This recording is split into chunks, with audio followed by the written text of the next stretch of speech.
pada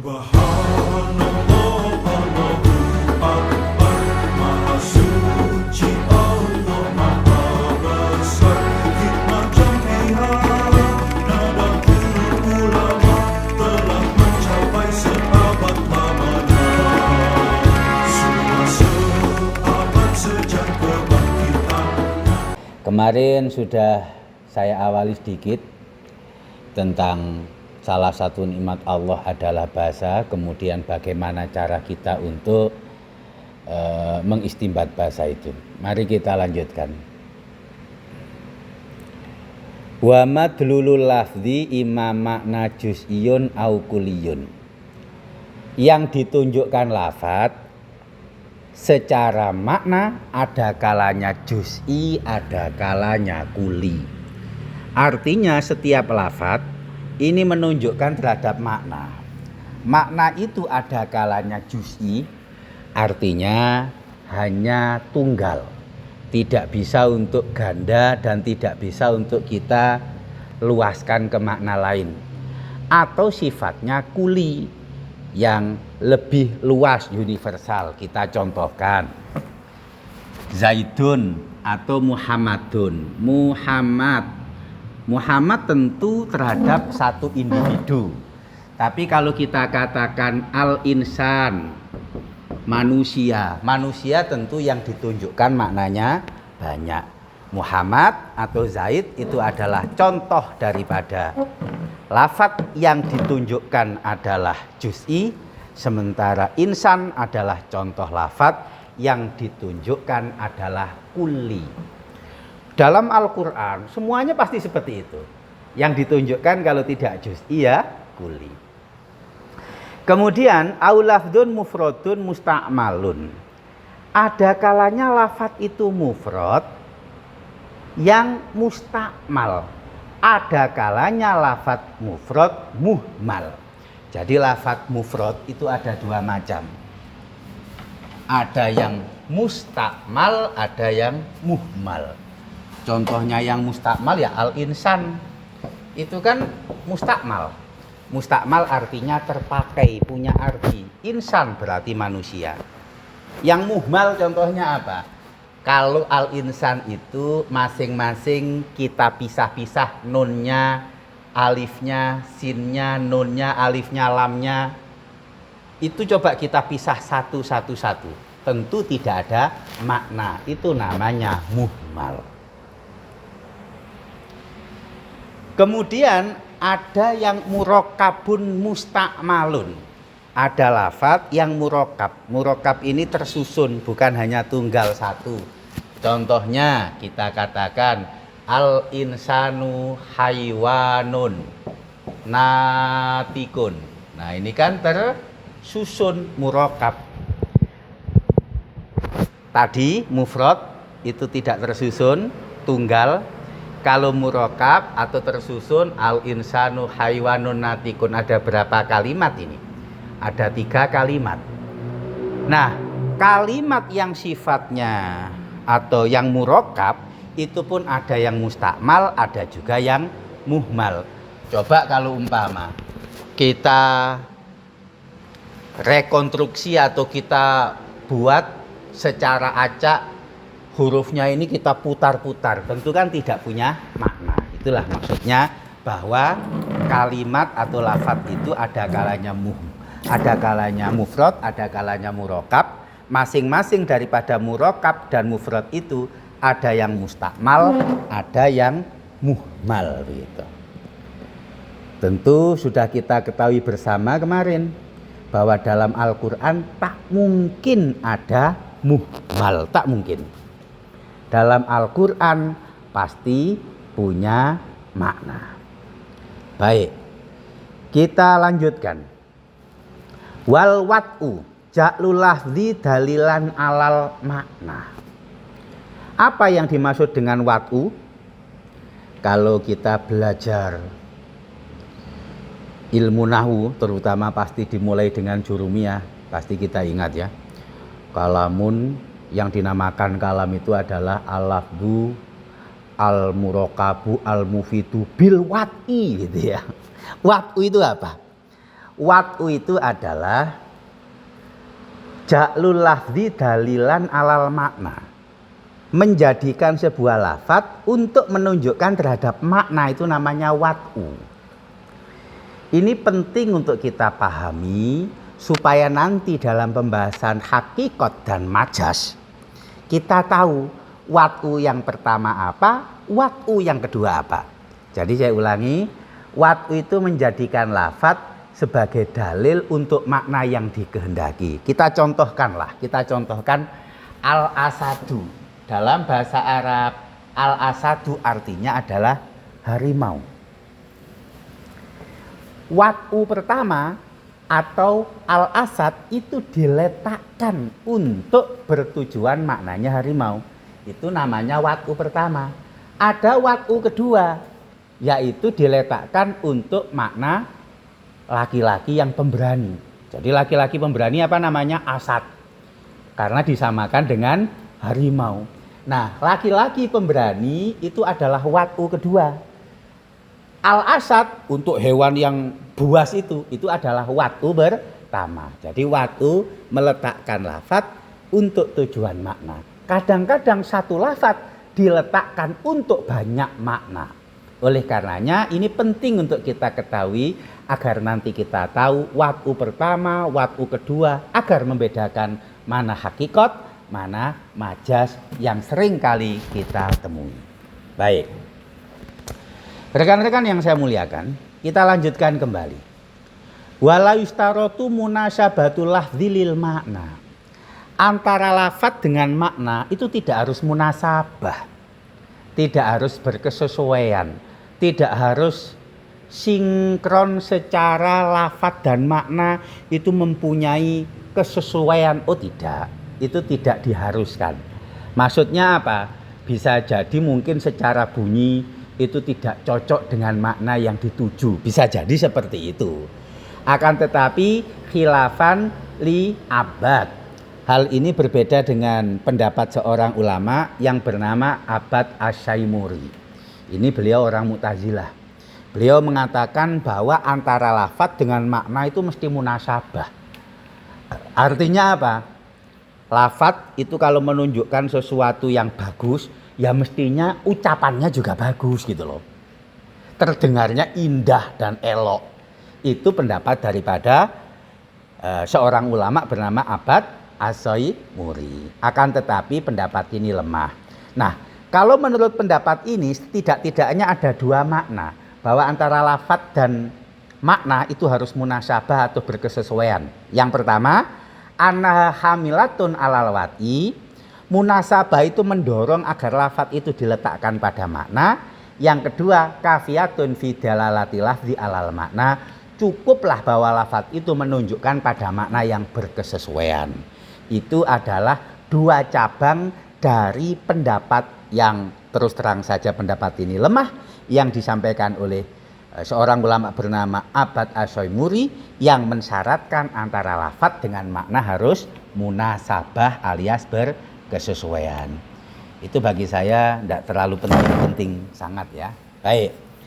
Sekarang ini agak penting. Mari kita perhatikan. Wal lafdhu maudu'un lil makna al khariji ladzihni. Lafadz itu menurut pendapat yang pertama adalah diletakkan dan ditujukan untuk apa yang dimaksudkan dalam kenyataan. Ladzihni bukan dalam perasaan. Jadi saya ulangi lagi, lafadz itu ditunjukkan untuk suatu kehendak yang sifatnya kenyataan, bukan dugaan. Khilafan lil imam. Hal ini berbeda dengan pendapat yang disampaikan oleh Imam Ar-Razi. Maksudnya begini. Saya dari tempat yang agak gelap dan lumayan jauh, kebetulan mata tak begitu tajam pula, itu ada benda yang sekitar 200 meter di depan. Itu harimau ataukah kambing? Nah, kira-kira begitu. Itu harimau atau kambing. Jadi saya belum tahu itu harimau atau kambing. Sehingga saya masih ada ragu apakah itu al-asad ataukah itu asyad. Asad kambing, al-asad harimau. Jadi saya ulangi, dari jarak 200 meter contohnya, gelap pula. Saya melihat sesuatu, ragu, itu kambing atau harimau. Nah, kemudian saya mengatakan al-asad. Oh, itu harimau. Nah, lafadz al-asad ini ditujukan untuk sesuatu yang sesuai dengan kenyataan atau sesuai dengan dugaan. Kan tidak tahu ya. Pendapat pertama mengatakan lafadz itu disampaikan sesuai dengan kenyataan. Menurut Imam Ar-Razi, lafadz itu diucapkan sesuai dengan dugaan. Nah, gitu. Jadi kan sesungguhnya yang saya lihat itu adalah kambing. Ternyata dugaan saya harimau. Tentu saya ngomongnya al-asad. Itulah pendapat daripada Imam Razi. Jadi Imam Razi mengatakan bahwa lafadz diucapkan untuk makna zihni, untuk kehendak dalam hati. Pendapat yang pertama tadi mengatakan bahwa lafadz itu diucapkan untuk mengungkapkan kenyataan. Kenyataannya apa? Kenyataannya itu adalah harimau. Loh, Anda kok mengatakan kambing? Itu salah dugaan atau salah kenyataan. Tapi inilah dua pendapat yang disampaikan. Apakah lafadz untuk makna yang secara fakta ataukah makna yang secara dugaan. Teman-teman yang saya muliakan. Kemudian waqala asy-syaikhul imam lil makna min haitsu huwa. Orang tua daripada Ibnu Subki, tentu ayahanda daripada Ibnu Subki mengatakan min haitsu huwa. Jadi nggak peduli apakah itu kenyataan ataukah hanya dugaan. Yang penting ya apa adanya, gitu loh. Jadi min haitsu huwa, ya pokoknya apa yang dituju. Jadi bukan melihat zihni, bukan melihat khariji. Dalam contoh yang saya lihat tadi, itu kambing ataukah harimau? Itu al-asad ataukah asyad? Itu tidak dibahas apakah zihninya atau kharijinya, tapi min haitsu huwa. Ya sudah, ucapkan saja itu. Nah, kira-kira begitu. Ya, itu adalah tiga pendapat. Lafadz untuk makna zihni, makna khariji, atau min haitsu huwa. Ada tiga pendapat. Nah, ini nanti akan ada hubungannya ketika kita itu berkaitan dengan asidku, kejujuran. Jadi jujur itu sesuai fakta atau sesuai dengan keyakinan, gitu kan? Jujur itu sesuai dengan keyakinan dalam hati ataukah sesuai dengan kenyataan dan fakta yang ada, ataukah min haitsu huwa. Baik. Selanjutnya, ini juga penting. Kadang-kadang dalam usul fikih ini ya standar penting dan tak penting masih berlaku. Kadang menurut kita juga nggak terlalu penting-penting kali. Ini agak penting. Walaisa likuli maknan lahdun bal likuli maknan muhtajin ila lafzi. Tidak semua makna itu punya lafadz. Tetapi lafadz itu diperlukan untuk makna yang memang diperlukan, gitu. Jadi banyak sesungguhnya kehendak hati atau kenyataan, apakah itu khariji atau zihni menurut pendapat yang di atas tadi, itu yang tidak ada lafadznya itu banyak. Oleh karenanya kan kadang-kadang kalau ada seorang yang menggombal, banyaklah sesuatu yang ingin aku ungkapkan kepadamu, tapi tak ada kata-kata yang mewakili. Ya kira-kira seperti itu. Kalau ada yang menggombal itu kan, ini menunjukkan bahwa tidak setiap makna itu ada lafadz.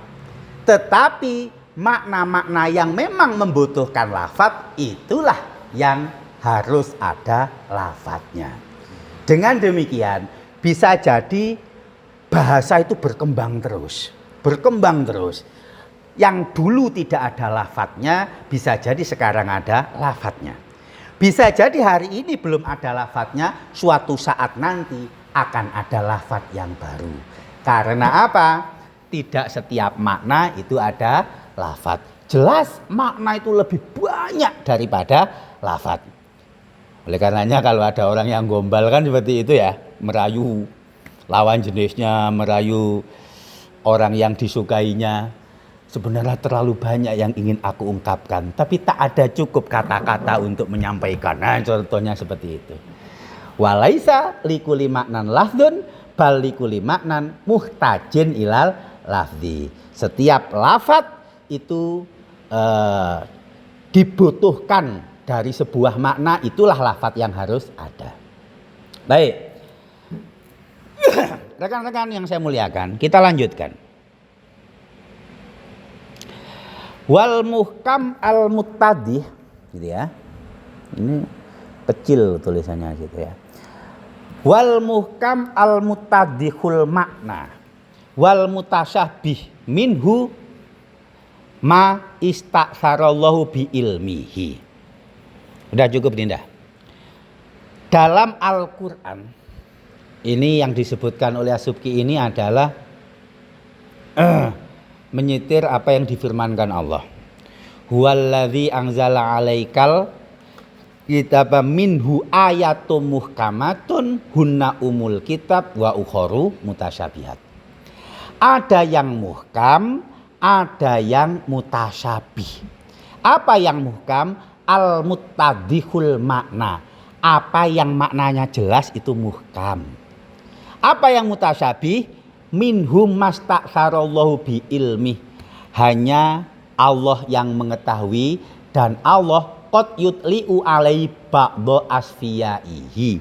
Kadang-kadang Allah memberikan kesempatan dan peluang bagi sebagian orang yang dipilihnya untuk mengetahuinya.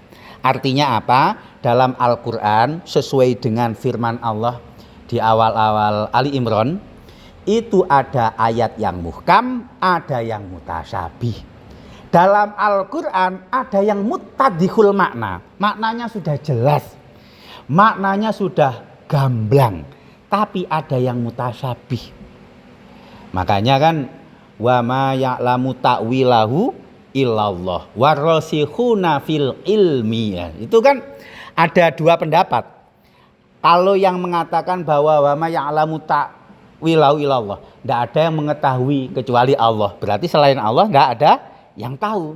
Tapi ada yang mengatakan bahwa bisa jadi selain Allah tahu, dengan pertolongan Allah, Allah memberikan hidayahnya kepada siapapun dari hambanya untuk mengetahuinya.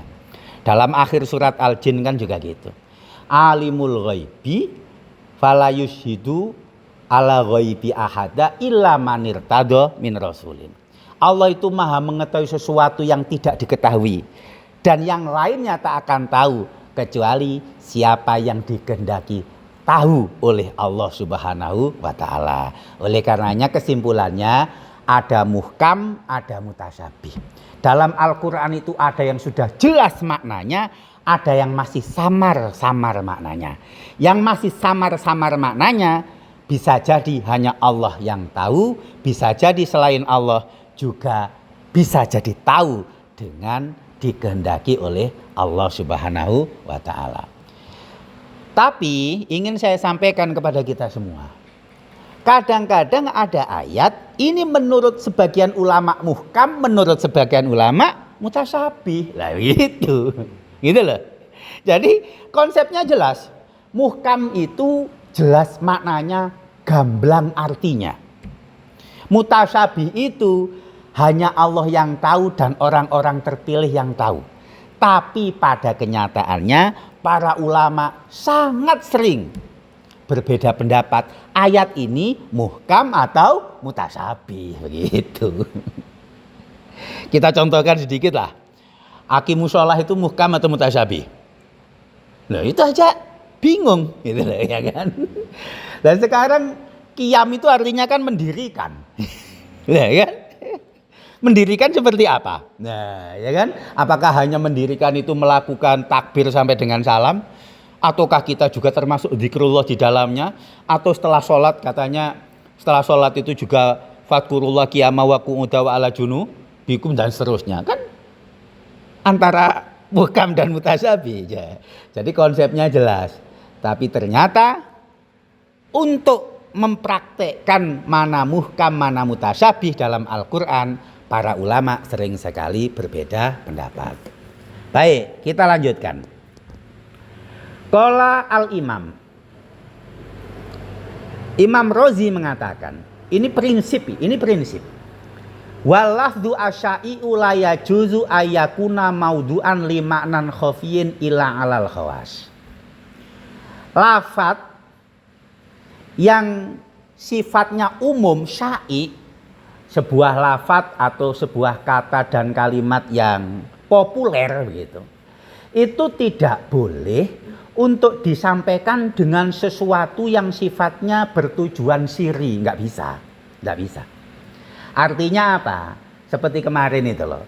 Kalau ada lafadz yang zohir, ya kita maknai zohir. Jangan dimaknai selain zohir. Kita contohkan beginilah. Dalam Al-Quran Allah berfirman, wa may yabtaghi ghairal islami dinan fala yuqbala minhu wa fil akhirati minal khasirin. Siapa yang tidak memegang atau tidak memeluk Islam sebagai agama, ia tidak akan diterima dan di akhirat akan menjadi orang yang merugi. Itu kalau kita kuliti secara tidak zohir, kan bisa saja. Contohnya begini, siapa yang dalam jalan kehidupannya dia tidak berpasrah kepada Allah, karena Islam itu artinya pasrah gitu kan, maka dia tidak diterima amalnya dan akan merugi. Islam itu Islam yang sifatnya agama resmi, yang dibawa oleh Rasulullah, yang asyhadu alla ilallah asyhadu anna muhammadar rasulullah, ataukah hanya sifatnya pasrah saja? Ya tentu kan secara zohir, secara syai Islam itu ya agama Islam yang dibawa oleh Rasulullah. Nggak usah dipakai kemudian untuk makna-makna yang khafi. Nah inilah yang dimaksudkan oleh Imam Ar-Razi. Lafadz itu kalau sudah populer, ya kemudian harus dipergunakan sesuai dengan makna yang ada. Tidak boleh kemudian diartikan dengan makna yang khafi, makna yang tertentu, makna yang hanya dipahami oleh orang-orang khusus. Ini kadang-kadang penyakit kita ini. Kalau lagi masih awal-awal pandai pidato di depan umum, memakai bahasa-bahasa intelek, biar memakai bahasa-bahasa yang sulit maknanya sulit dipahami oleh para pendengar kita, biar nampak keren. Padahal tidak boleh. Gitu. Kita mencontohkan apa yang disebutkan oleh Imam Ibnu Subki dalam contoh ini. Musbitul hal, orang yang menetapkan al-hal. Al-hal itu adalah keadaan antara ada dan tiada. Saya ingin tanya sama kita semua. Ada dan tiada. Antara ada dan tiada itu ada sesuatu enggak? Ya kan?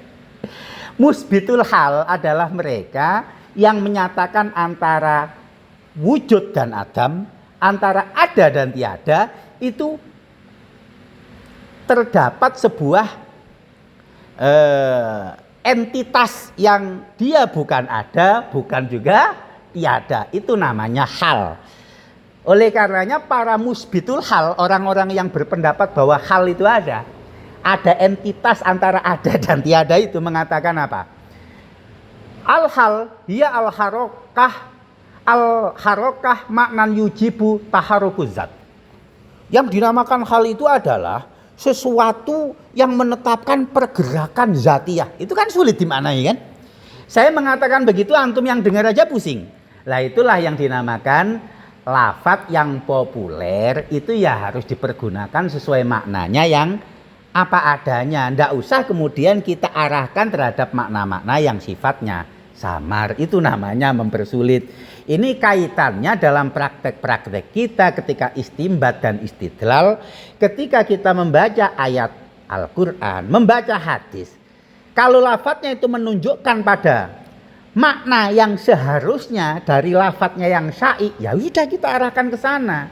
Jangan kemudian dibuat sebagai makna-makna yang khafi begitu. Kadang-kadang cocok-cocok logi kita itu kan begitu ya, mencocok-cocokkan itu ya. Baik. Nah, sekarang masalah baru. Qala Ibnu Furaq wal jumhur al-lughat tauqifiyah alamallahu bil wahyi au khalqil aswat awil ilmi ad-daruri wa uziya ilal asy'ari. Ini ada beberapa pendapat. Lughat, bahasa, itu dari mana datangnya? Siapa yang memulai? Asal muasal kita berbahasa itu dari mana? Ibnu Furaq beliau mengatakan sifatnya tauqifiyah, semata-mata ajaran Allah. Hal ini berdasarkan apa yang ada dalam surat Al-Baqarah ayat berapa? Ayat 30-an ya. Saya tuh nggak begitu menghafal-hafalkan ayat karena tentang ayat Al-Quran itu kan berbeda pendapat ulama ya. Tapi ketika dalam proses penciptaan Adam, Allah berfirman dalam Al-Quran wa 'allama Adamal asma'a kullaha. Allah 'allama Adamal asma'a. Jadi untuk mengetes kesalahan analisa malaikat yang merasa bahwa mereka adalah makhluk yang hebat gitu ya. Tes pertamanya kan malaikat ini disuruh untuk mengidentifikasi terhadap apa-apa dan apa. Ternyata kan nggak bisa. Dan yang bisa siapa? Adam, ya kan? Ambihum bi asma'ihim. Jadi ketika Allah merintahkan Adam untuk menyebutkan ini dan ini, bisa Adam. Dari mana Adam itu tahu? Wa 'allama Adamal asma'a kullaha. Allah yang memberitahu.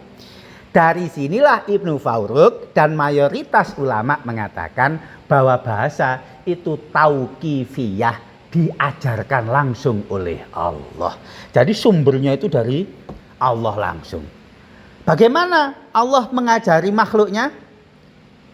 Bil wahyi, bisa jadi dengan wahyu. Adam kan nabi ya, tentu ketika Allah mengatakan bahwa Allah mengajari Adam bisa jadi dengan wahyu. Au khalqil aswati, atau bisa jadi Allah itu menciptakan suara-suara tertentu. Ini diceritakan ya, memang ini agak Israiliyat. Waktu itu Adam sudah dikasih tahu, ada batu mengatakan wahai Adam aku batu, ada pohon mengatakan wahai Adam aku pohon. Seperti itu dan seterusnya. Itu namanya apa? Khalqul aswat. Allah menciptakan dalam benda-benda itu suara-suara dan itu menginspirasi Adam untuk mengetahuinya. Awil ilmi doruri, atau bisa jadi itu sifatnya ilmu doruri. Wa uziya ilal asy'ari, pendapat ini diarahkan juga adalah pendapat yang diyakini oleh Imam Abul Hasan al-Asy'ari. Jadi Imam Abul Hasan al-Asy'ari disinyalir bahwa beliau termasuk ulama yang meyakini bahwa bahasa itu sifatnya tauqifiyah. Baik. Sekarang kalau pendapat pertama yang dimotori oleh Ibnu Furaq itu bahasa adalah tauqifiyah, seperti biasa, wa aksarul mu'tazilah istilahiyah. Bahwa ada yang tanya, sebentar lagi saya beri kesempatan. Bahwa menurut Mu'tazilah bahasa itu istilahiyah. Istilahiyah itu apa? Bahasa itu adalah kreasi daripada manusia. Gitu. Bil isyarah, bisa jadi pengetahuan mereka itu didapatkan dari isyarah. Atau wal qarinah, atau dengan konteks dan tanda-tanda. Contohnya saja adalah seperti anak. Anak yang lahir dari orang Indonesia bahasanya Indonesia. Anak yang lahir dari orang tua di Arab bahasanya Arab. Ini menunjukkan menurut Mu'tazilah bahwa bahasa itu adalah kreasi dari manusia. Istilahiyah, bukan semata-mata oleh Allah diajarkan langsung, tidak. Nah, kemudian Al-Ustadz, berarti Abu Ishaq Al-Shiraini, ini beliau berusaha menengah-nengahi. Beliau mengatakan begini, Al-Qadru al-muhtaj fi ta'rif tauqifun wa ghairuhu muhtamilun lahu. Jadi ada dari bahasa itu yang sifatnya tauqifi, ada juga yang tidak tauqifi. Kata siapa? Al-Ustadz Abu Ishaq Al-Ifironi. Wakila aksuhu. Ada yang mengatakan sebaliknya. Berarti yang dibutuhkan itu tidak tauqifi, yang tidak dibutuhkan itu tauqifi. Gitu. Kemudian watawaqofa kasirun. Bukan mayoritas, banyak sekali para ulama yang tawakuf. Mereka tidak berpendapat. Karena persoalan ini kan sulit untuk diidentifikasi dan diketahui awal mulanya seperti apa. Oleh karenanya Ibnu Subki punya pendapat yang beliau sampaikan. Wal mukhtaru al waqfu anil qot'i. Jadi menurut Ibnu Subki apa? Pendapat yang terbaik yang dipilih, kita tidak usah membahas inilah katanya. Jadi apa? Al-waqfu anil qot'i. Kita tidak usah memastikan apakah istilahi atau tauqifi. Wa inna tauqifa madnunun. Bahwa bahasa itu tauqif itu juga madnun. Sifatnya hanya dugaan semata. Baik yang mengatakan tauqifi, yang mengatakan istilahi, itu sama-sama menurut Ibnu Subki tidak usahlah dipastikan itu tauqifi atau istilahi. Jadi ada berapa pendapat itu teman-teman? Banyak sekali ya. Silakan antum simpulkan sendiri. Kalau nggak ada saya lanjutkan. Kelihatannya tadi nggak jadi. Ini penting juga. Ini penting. Qala al-Qadhi. Qadhi Baqilani wa Imamul Haramain wal Ghazali wal Amidi. 4 orang ini. Ini orang-orang top. 4 orang ini mengatakan apa? Latas butuh al-lughatu kiasan. Lughat bahasa itu tidak bisa ditetapkan melalui kias, tidak bisa. Tapi menurut Ibnu Suraj, Ibnu Abi Hurairah, Abu Ishaq Asy'ari dan termasuk Imam Ar-Razi itu bisa. Ini penting ya. Kita contohkan begini loh. Ini kita contohkan. Bisa enggak sih bahasa itu dikiaskan? Yang dicontohkan ulama itu begini. Khomer.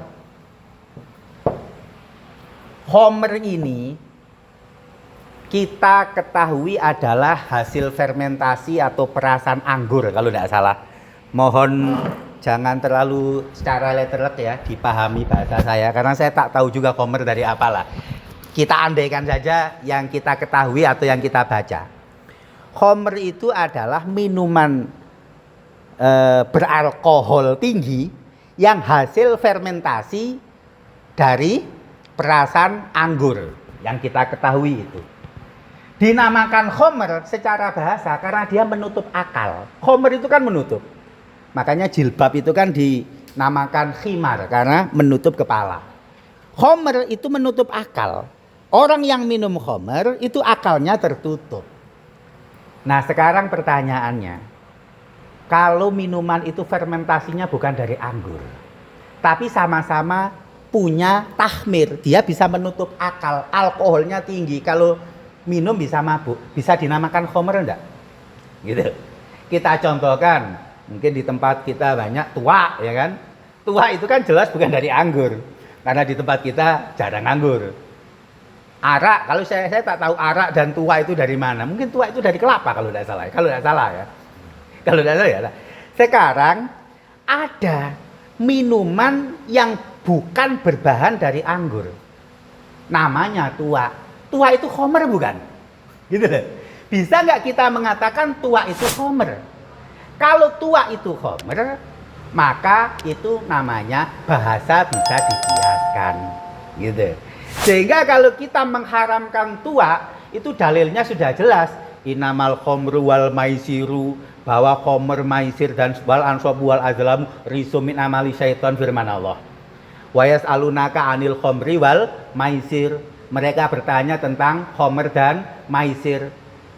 Tua, arak itu masuk di situ enggak? Kalau kita katakan bahwa kias dalam bahasa itu bisa, berarti ya dalilnya tua ya inamal khomru wal maisir tadi.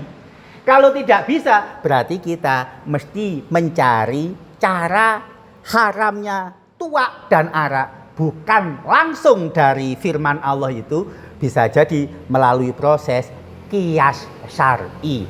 tapi bukan kias bahasa. Kalau kiasnya bahasa, bahasa itu bisa dikiaskan, dan itu pendapat Ibnu Suraj, Ibnu Abu Hurairah, Abu Ishaq As-Syirazi, dan Imam Ar-Razi. Berarti kita nggak usah repot-repot mencari dalil daripada haramnya tuak dan arak. Dalam Al-Quran itu masuknya khomer. Padahal khomer itu apa tadi? Minuman yang memabukkan, yang bisa menutupi akal, yang merupakan berbahan anggur. Nah, gitu. Nah, kesimpulannya seperti itu. Jadi Imam Ghazali, siapa tadi? Amidi, Imamul Haromen, dan Abu Bakar Al-Bagillani mengatakan bahasa tidak bisa dikiaskan. Ibnu Abu Hurairah dan seterusnya mengatakan bahasa bisa dikiaskan. Wakila tasbutu al-haqiqat lal majas. Ada yang mengatakan bahwa bahasa itu bisa dikiaskan kalau dia hakikat. Kalau majas tidak bisa, gitu. Walafdul qiyas yugni angqaulika mahalul khilaf malam yasbut ta'mimuhu bistiqra. Persoalan bahwa kias bahasa ini menjadi khilaf para ulama itu dalam contoh-contoh yang tidak diyakini keumumannya melalui istiqra'nya ulama, terutama istiqra'nya ulama bahasa. Maksudnya begini teman-teman, di bawah nanti itu kan ada bab istiqoq. Ada bab istiqoq, bab mustaq. Kita yang belajar tasrif kan udah tahu itu ya. Fa'ala yafulu fa'lan dorobaya turubu, dorban dan seterusnya. Maksudnya dalam contoh-contoh di mana bahasa itu dikiaskan dan dikembangkan, yang secara istiqra'nya ulama bisa dikiaskan, yaitu bisa, gitu loh. Yaitu dalam contoh mu'rob, mabni dan seterusnya, yang secara istiqra' ternyata bisa untuk dikiaskan. Baik. Selanjutnya, ini penting juga, mari kita perhatikan. Al-lafdhu wal makna ini tahada. Fa in mana atasawwuru maknahu asyirkata fa juz'iyun. Lafaz dan makna ketika persis sama, makna dan lafadznya itu adalah manunggal. Fa in mana tasawwuru maknahu asyirkata fa juz'iyun. Kalau memang itu tak ada kemungkinan untuk bergabung yang lainnya dalam makna tersebut, itu namanya juz'i. Ya seperti contoh Muhammad. Kalau sudah kita katakan Muhammad, tentu maknanya nggak bisa bercampur dengan yang lain. Ini namanya juz'i. Wa ila fakuliyun. Nah ternyata kalau tidak bisa itu juz'i, tapi kalau bisa itu kuli. Jadi kita ulangi lagi. Ada kuli, ada juz'i. Coba diperhatikan sebentar. Juz'i tidak bisa bercampur dengan yang lain. Kuli bisa bercampur dengan yang lain. Kuli itu ada mutawati, ada musyakak. Contohnya mutawati itu adalah al-asad, kita contohkan. Harimau. Kan kalau ada 10 harimau, kita nggak bisa mengatakan harimau yang itu lebih harimau daripada harimau yang lain. Itu namanya mutawati. Punya derajat dan standar yang sama. Tidak ada yang lebih dan tidak ada yang kurang. 10 harimau kita katakan yang sama 10 itu. Walaupun tentu ada yang gemuk itu kan lain. Ada yang kurus itu kan lain. Dari sisi harimaunya, kita kan nggak bisa mengatakan bahwa harimau itu lebih harimau dibandingkan yang lain itu. Tapi kalau tafawut itu namanya musyakakik. Contohnya kita katakan was'u, wus'u, luas.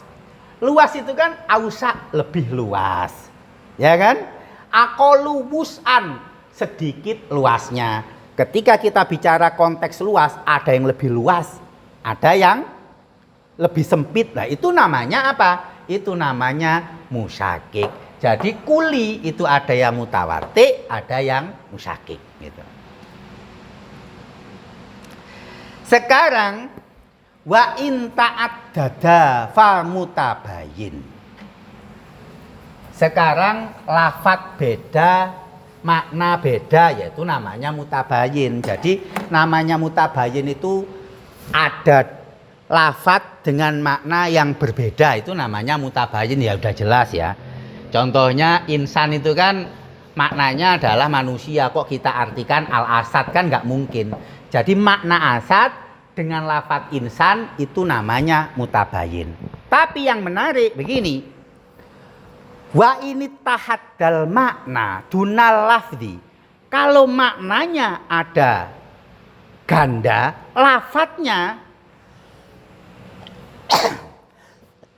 lafadznya itu tidak, maka itu namanya mutarodif. Mutarodif itu adalah sinonim. Kita mengetahuinya adalah sinonim. Sinonim itu dua kalimat berbeda, dua kata tidak sama, maknanya sama. Itu namanya sinonim. Kalau dalam bahasa Arab, al-insan wal basar, ini sama-sama maknanya manusia. Sekarang kan lagi musim mau wukuf. Wukuf itu berdiri, qiyam juga berdiri. Dua lafadz berbeda, maknanya sama, itu namanya sinonim. Dalam bahasa Arab disebut mutarodif.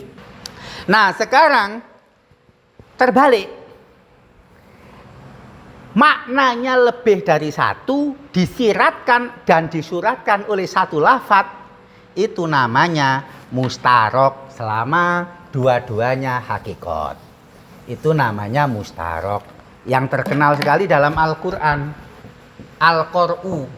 Al-Qur'u itu bisa jadi haid, bisa jadi suci gitu. Qur'u itu haid dan suci. Kalau dalam bahasa Indonesia kita contohkan. Jadi kadang-kadang Indonesia dan Arab itu kadang bisa disamakan, kadang enggak juga. Bisa. Bisa itu kan mampu, bisa jadi bisanya ular, ya kan? Atau rapat. Rapat itu kan bisa jadi meeting, ketemuan, bisa jadi tidak longgar, itu kan rapat. Nah, itu namanya apa? Itu namanya mustarok. Kalau tidak salah bahasa Indonesianya homonim. Jadi ada sinonim, ada homonim begitu. Wa ila fa haqiqatun wa majazun. Tadi sudah saya sampaikan. Dua makna dari satu lafadz. Itu dua-duanya hakikat loh. Tapi kalau yang satu hakikat, yang satu tidak hakikat, berarti itu babnya hakikat dan majaz. Sebagaimana al-asad, maknanya adalah binatang yang buas itu bisa jadi laki-laki yang pemberani dan perkasa. Itu namanya al-asad. Laki-laki perkasa, majaz. Binatang buas, hakikat. Sama-sama dari satu lafadz. Lafadznya apa? Al-asad. Tapi kan tadi satunya hakikat, satu majaz. Baik, kita lanjutkan. Nah ini yang saya sebutkan dalam bahasa Indonesia jelas tidak sama dengan bahasa Arab. Tentang alam. Wal alamu mawudi alimu ayanin layatanawalu ghairah. Alam itu adalah lafadz yang diperuntukkan untuk tertentu saja. Kalau dalam bahasa Indonesia disebut nama. Tapi dalam bahasa Arab ada alam syakhs, ada alam jenis. Alam syakhs itu adalah ata'ayun khorijian, sesuai dengan kenyataan. Ada orang namanya Muhammad. Ya Muhammad, si Muhammad itu. Lah itu. Atau sifatnya dia tidak khorijian tetapi zihnian. Contohnya, ini saya sulit yang mencontohkan dalam bahasa Indonesia ya. Tapi asad, harimau, itu ada namanya. Kalau dalam bahasa Arab, apa namanya? Usamah. Usamah itu artinya harimau. Tapi bukan harimau-harimau itu, tapi penamaan untuk kelompok harimau. Oleh karenanya Usamah itu dinamakan dengan alam jenis. Jadi ini sulit untuk disamakan dengan bahasa Indonesia, tapi dalam bahasa Arab ada. Jadi ada nama untuk harimau dalam bahasa Arab. Apa nama untuk harimau? Usamah. Usamah itu adalah nama untuk muayyan zihniyan. Jadi kalau ada orang nampaklah harimau, kalau orang Arab, oh itu bilangnya Usamah gitu.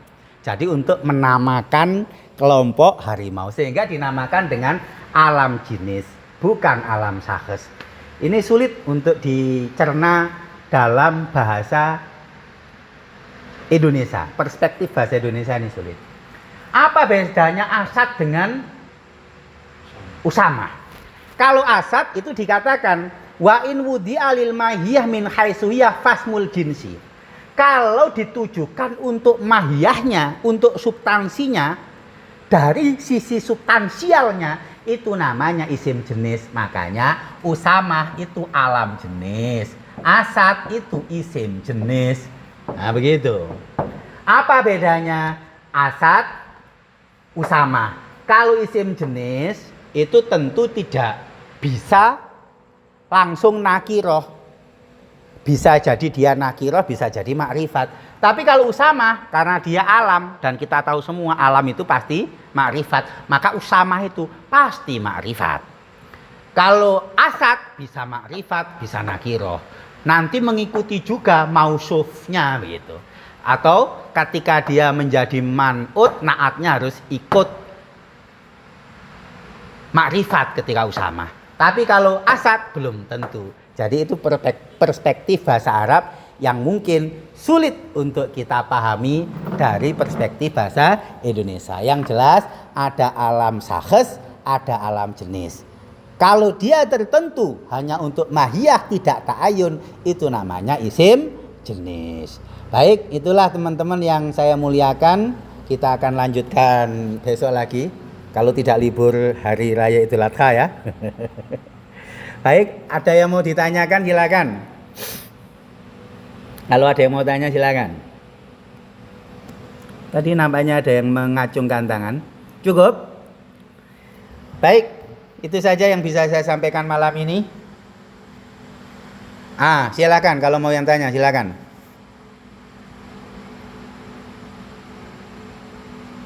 Mana? Jadi sekali lagi saya sudah sampaikan jauh-jauh hari, belajar usul fikih itu tidak jauh dari ilmu bahasa. Karena kita sedang mempelajari Al-Quran dan hadis, dan itu semuanya adalah bahasa dan bahasa. Udah 50 menit, kurang dan khilafnya saya mohon maaf, mudah-mudahan bermanfaat. Diulang-ulang dan diulang-ulang sambil membaca syarah, karena nggak akan cukup hanya mendengarkan sekilas saja. Kurang dan khilafnya sekali lagi mohon maaf. Alaikum minkum, ihdinas siratal mustaqim. Assalamualaikum warahmatullahi wabarakatuh.